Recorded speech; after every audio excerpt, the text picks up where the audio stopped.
Let's head up to Scotland with Douglas Chapman. Thank you, Mr Speaker.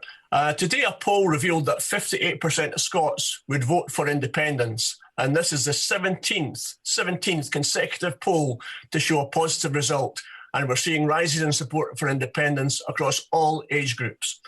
You know, the Cabinet Office can hoist as many union flags as it wants, but what part of "we're leaving" doesn't the Chancellor of the Duchy of Lancaster understand?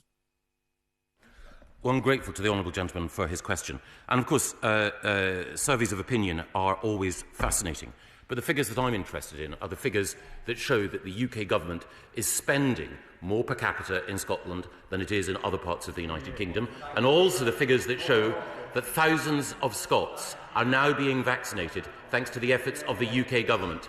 If you look at a map across the world and you see which countries are having their citizens vaccinated, Scotland, Northern Ireland, Wales and England ahead of the pack, stronger together.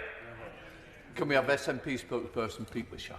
You most certainly can, Mr Speaker, and thank you. I listened very carefully to the right honourable gentleman's answer. Yes, we're grateful for the vaccine, but I didn't hear a response as to why he thinks Scottish independence has now become the settled will of the Scottish people. It's not like him. The right honourable gentleman is usually quick to give his views about certain things. So why does he think that Scottish independence is now at sustained majority support, reaching the highs of 58%, and is now the settled will of the Scottish people? Why is that the case? Hear, hear. Well, it's great to have the honourable gentleman here live and unplugged, rather than having to rely on a distant video screen, because his performance is always one that we savour. But sadly, I fear that his reliance on opinion polls is no substitute for his aversion to hard arguments. Why won't he engage with the facts? The facts show that in Scotland, per capita spending, including on our shared NHS, is greater as a result of the broad shoulders of the UK Treasury.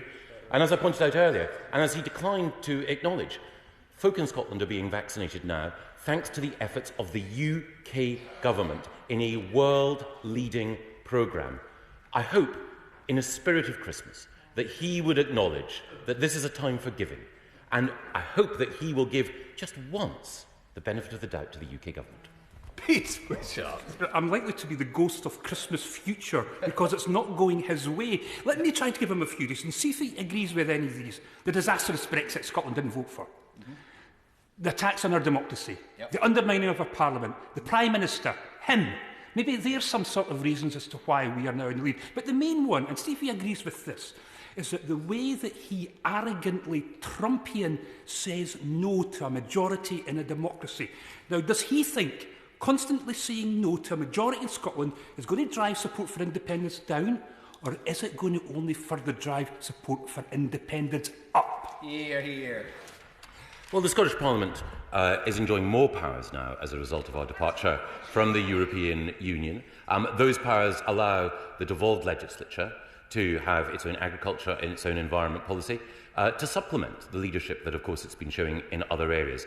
Now, of course, as we move towards elections, which are coming this year, many people will focus on the record of the Scottish Government. And, of course, there are admirable ministers in the Scottish Government, but people will be asking, why is it that it's the UK Government that's responsible for vaccinating people in Scotland, and yet the Scottish Government is responsible for a decline in educational achievement in Scotland's schools and a growing divide between the well-off and the less well-off? Social justice matters, and that's why in the forthcoming Scottish parliamentary elections, the Scottish Conservatives will be making gains at his expense.